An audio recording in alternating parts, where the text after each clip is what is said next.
Le pervers narcissique et le haut potentiel intellectuel. On parle beaucoup aujourd'hui de l'incroyable et dangereuse complémentarité entre PN et HPI, ces individus dits à haut potentiel intellectuel. Nous vous expliquons tout ce que cette rencontre a d'explosif et pourquoi elle doit inciter toute victime potentielle ainsi que son entourage à se tenir sur ses gardes. Cette réflexion est tirée d'un article du site internet www.pervers-narcissique.com dirigé par Pascal Couder, psychanalyste et psychologue clinicien, co-auteur de l'ouvrage de référence La manipulation affective dans le couple, faire face à un pervers narcissique. Depuis plus de 30 ans, Pascal Couder et son équipe de thérapeutes spécialistes des questions autour de la manipulation sentimentale prennent en charge les victimes de PN francophones partout dans le monde grâce à la vidéoconsultation. Rendez-vous sur pervers-narcissique.com pour accéder gratuitement à une multitude de ressources précieuses. Qu'est-ce qu'un HPI ou un zèbre aujourd'hui ? Il existe beaucoup de terminologies aujourd'hui qui tentent à définir un type de profil intellectuel se caractérisant par des aptitudes incontestablement au-dessus de la moyenne. HPI, haut potentiel intellectuel, zèbre ou surefficient mental.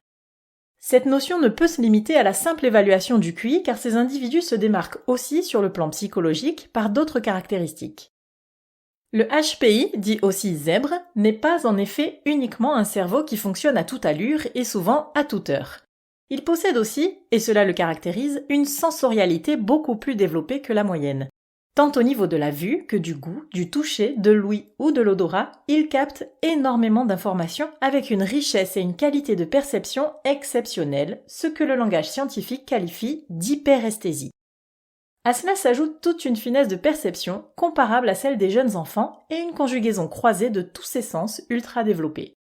Enfin, autre caractéristique, et non des moindres de ces êtres ultra sensibles, on observe chez eux une prééminence du cerveau gauche sur le cerveau droit, soit une supériorité de l'intuition et de la pensée analogique sur la pensée analytique et rationnelle. Ils sont les plus qu'humains d'aujourd'hui, que nous annonçait déjà la science-fiction américaine des années 50. Consécutivement à cela, ces surefficients mentaux sont de grands affectifs qui ont besoin de vivre dans le partage de leurs riches émois et des émotions qui les traversent. Ils vivent pour ainsi dire pour cela, ayant besoin de se réaliser avant tout dans leur vie affective et dans une forme de fusion avec le partenaire. Cet aspect, on s'en doute, va présider à la complémentarité qui existe entre un pervers narcissique et un HPI en le portant à la dépendance affective. Les failles du HPI ou surefficient mental.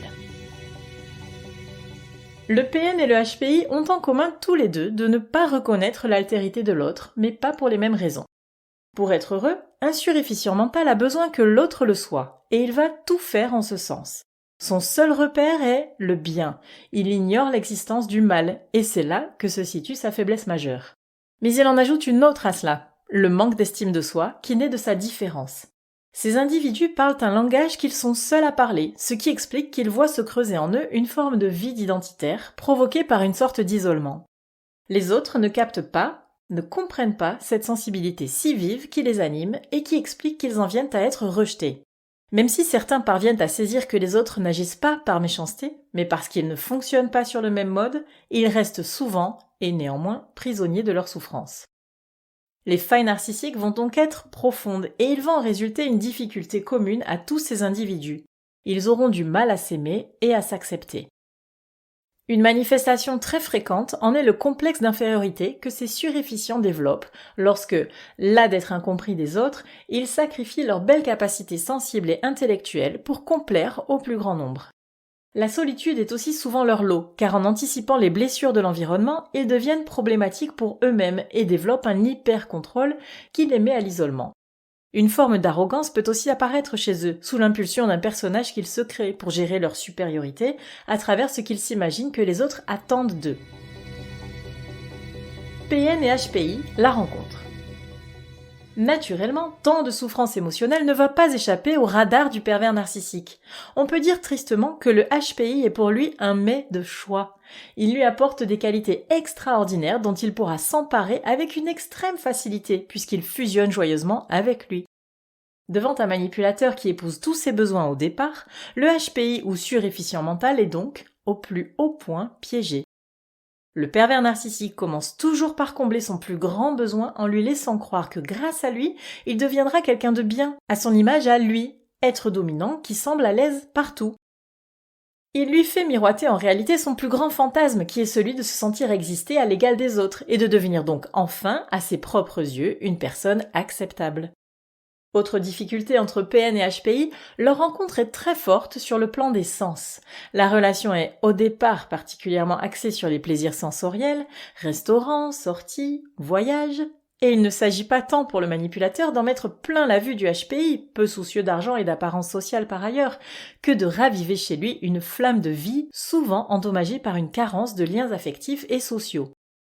Par le jeu des oppositions, on remarque en effet que le pervers narcissique est lui souvent un grand fêtard, ce qui va lui permettre en quelque sorte d'amarrer de nouveau son partenaire suréfficient mental à la vie. Attention, il ne s'agit nullement d'un effet bénéfique du PN sur le HPI, mais au contraire du pire danger pour ce dernier. L'addiction au partenaire pervers qui se crée alors est totale et presque, pourrait-on dire, si l'on n'y met pas bon ordre, irréversible. Il s'agit là d'un moment pivot dans la relation où tout peut basculer. Plus tard, le PN peut chercher à profiter de ce terrain si propice pour faire dériver l'addiction de son partenaire à sa personne vers d'autres addictions plus graves.